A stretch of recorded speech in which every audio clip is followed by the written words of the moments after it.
പ്രധാനപ്പെട്ട ഒരു വാർത്ത ഇപ്പോൾ വരുന്നത് വാളയാർ കേസിൽ കുട്ടികളുടെ മാതാപിതാക്കളെയും പ്രതി ചേർത്തു. എറണാകുളം CBI കോടതി 6 കേസുകളിലായാണ് കുറ്റപത്രം സമർപ്പിച്ചത്. പീഡന വിവരം മറച്ചുവെച്ചു, ബലാത്സംഗ പ്രേരണാ കുറ്റം എന്നിവ ചുമത്തിയാണ് കേസെടുത്തത്. ബിനിലാണ് വാർത്തയുടെ വിവരങ്ങൾ നൽകാൻ ചേരുന്നത്. ബിനിൽ, CBIയുടെ കണ്ടെത്തലുകൾ മാതാപിതാക്കളെ കൂടി പ്രതി ചേർക്കേണ്ടി വരുന്ന സാഹചര്യം എന്തെന്നാണ് മനസ്സിലാക്കുന്നത്? ബിനിൽ, വാളയാർ പെൺകുട്ടികളുടെ ആത്മഹത്യയിൽ വളരെ പ്രധാനപ്പെട്ട ഒരു മൂവ് ഇപ്പോൾ CBIയുടെ ഭാഗത്ത് നിന്ന് വന്നിരിക്കുന്നു. ഈ കേസിൽ മാതാപിതാക്കളെ കൂടി പ്രതി ചേർത്ത് കുറ്റപത്രം സമർപ്പിച്ചിരിക്കുകയാണ് CBI. അധിക കുറ്റപത്രം, അതായത് നേരത്തെയുള്ള കുറ്റപത്രത്തിന് ഒപ്പം തന്നെ അഡീഷണൽ ആയിട്ടുള്ള പ്രതികളായിട്ടാണ് ഈ മാതാപിതാക്കൾ കൂടി ഈ കേസിലേക്ക് വരുന്നത്. നേരത്തെ തന്നെ CBI ഇത് സംബന്ധിച്ച തെളിവ് ശേഖരണം നടത്തിയിരുന്നു എന്നാണ് നമുക്ക് മനസ്സിലാക്കാൻ കഴിയുന്നത്. ആ തെളിവ് ശേഖരണത്തിന്റെ ഭാഗമായി അവർ ഏതാണ്ട് 1 വർഷത്തോളം ഇത് സംബന്ധിച്ച വിവരങ്ങൾ ശേഖരിച്ചു വരികയായിരുന്നു. പിന്നീട് കൂടുതൽ സാക്ഷിമൊഴികൾ ഈ മാതാപിതാക്കൾക്ക് ഈ ആത്മഹത്യയിൽ പങ്കുണ്ട് എന്ന് സ്ഥാപിക്കാൻ കഴിയുന്ന രീതിയിൽ CBIക്ക് ലഭിക്കുകയായിരുന്നു. അതെല്ലാം വിശദമായി പരിശോധിച്ച് നിയമോപദേശം കൂടി തേടിയ ശേഷമാണ് വാളയാർ കേസിൽ ആ 2 പെൺകുട്ടികളുടെ മാതാപിതാക്കളെ കൂടി പ്രതി ചേർക്കാനായി ഇപ്പോൾ CBI തീരുമാനിക്കുകയും കുറ്റപത്രം സമർപ്പിക്കുകയും ചെയ്തിരിക്കുന്നത്. വളരെ പ്രധാനപ്പെട്ട ഒരു നീക്കമാണ് CBIയുടെ ഭാഗത്ത് നടന്നിരിക്കുന്നത്. അതായത് ആ 2 കുട്ടികളുടെയും മരണത്തിൽ മാതാപിതാക്കൾ കൂടി പങ്കുണ്ട് എന്നതാണ് ഇപ്പോൾ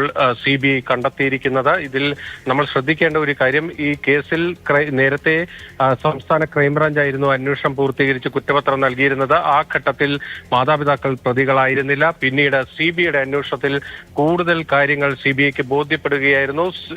ഈ കേസിലെ പ്രധാനപ്പെട്ട പ്രതികളെ വിചാരണ കോടതി വെറുതെ വിട്ടതിനെതിരെയാണ് സംസ്ഥാന സർക്കാർ അടക്കം അപ്പീൽ നൽകുകയും പിന്നീട് മാതാപിതാക്കളുടെ കൂടി ആവശ്യം പരിഗണിച്ചുകൊണ്ടാണ് CBI അന്വേഷണത്തിനായി ആ കേസ് കൈമാറുകയും ചെയ്തത്. പക്ഷേ CBI അന്വേഷിച്ചപ്പോൾ ഈ കേസിൽ വളരെ പ്രധാനപ്പെട്ട ചില വിവരങ്ങൾ കൂടി CBIക്ക് ലഭിക്കുന്നു. അതായത് ഈ കുട്ടികളുടെ ആത്മഹത്യയിൽ ഇവർക്ക് കൂടി പങ്കുണ്ട് എന്ന രീതിയിലേക്കുള്ള തെളിവുകൾ പോലീസിൽ ലഭിക്കുന്നു.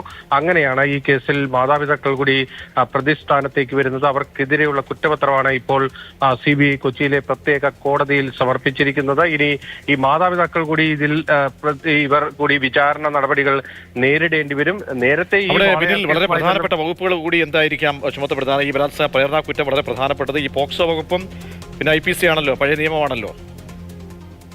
പ്രതീക്ഷ പഴയ നിയമപ്രകാരമുള്ള കേസാണ്. അതുകൊണ്ട് തന്നെ മറ്റ് ആ കുറ്റപത്രത്തിന്റെ വിശദാംശങ്ങൾ ഇനി പുറത്തു വരാനിരിക്കുന്നതേ ഉള്ളൂ. അപ്പോഴായിരിക്കും എന്തൊക്കെയാണ് പ്രധാനപ്പെട്ട കണ്ടെത്തൽ, ഈ മാതാപിതാക്കൾക്കെതിരെ നിർണായകമായ മൊഴികൾ എന്തൊക്കെ എന്നത് വ്യക്തമാകുകയുള്ളൂ. നമുക്കിപ്പോൾ മനസ്സിലാകുന്നത് ഈ കേസിലെ ഏറ്റവും പ്രധാനപ്പെട്ട പ്രതിയുമായി ബന്ധപ്പെട്ട് ഈ മാതാപിതാക്കളുടെ ഒരു പങ്കാളിത്തം CBIക്ക് ബോധ്യപ്പെട്ടിരിക്കുന്നു എന്നതാണ്. അത് ആ കുറ്റപത്രത്തിന്റെ പൂർണ്ണരൂപം ലഭ്യമാകുമ്പോഴാണ് ഏതൊക്കെ മൊഴികളാണ്, ഏതൊക്കെ തെളിവുകളാണ് ഈ മാതാപിതാക്കൾക്കെതിരായി മാറിയിരിക്കുന്നത് എന്നത് വ്യക്തമാകുകയുള്ളൂ. ഇവിടെ നമ്മൾ ശ്രദ്ധിക്കേണ്ട കാര്യം, ഈ വാളയാർ കുട്ടികളുടെ മരണവുമായി ബന്ധപ്പെട്ട് ഈ മാതാപിതാക്കൾ തന്നെയാണ് വലിയ രീതിയിൽ പ്രക്ഷോഭങ്ങൾ സംഘടിപ്പിച്ചുകൊണ്ടിരുന്നത്. അവർ തന്നെ ഈ കേസിൽ അവിടെയാണ് നമുക്ക് അല്പം ആശ്ചര്യം തോന്നുന്നത്. ആശ്ചര്യത്തോടുകൂടി നമ്മൾ ഈ കേസിന് ഇടപെടേണ്ടി വരുന്നത്.